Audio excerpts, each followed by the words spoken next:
এসএসসির 26,000 শিক্ষকের চাকরি বাতিল মামলায় সুপ্রিম কোর্টের নির্দেশ ছিল অযোগ্যদের 12% সুদসহ টাকা ফেরত দিতে হবে, ওএমআর প্রকাশ করতে হবে।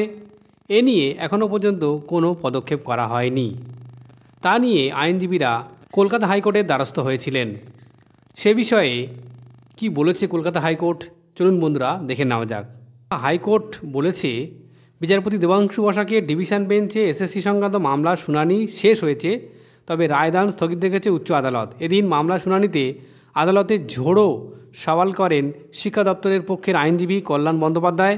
বলেন, সুপ্রিম কোর্টের চাকরি বাতিল মামলায় আদালত অবমাননার অভিযোগ কলকাতা হাইকোর্ট শুনতে পারে না।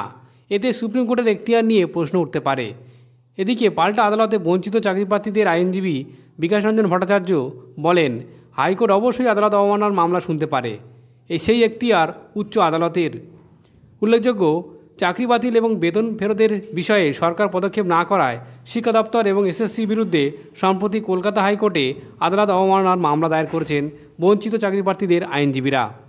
হাইকোর্টের সেই মামলা শুনানিতে বঞ্চিত চাকরিপ্রার্থীদের আইনজীবী উল্লেখ করেন, এসএসসির 26,000 চাকরি বাতিল মামলায় হাইকোর্টের কয়েকটি নির্দেশেই সুপ্রিম কোর্টে অপরিবর্তিত রয়েছে, তাই আদালত অবমাননার মামলা হাইকোর্ট শুনতে পারে।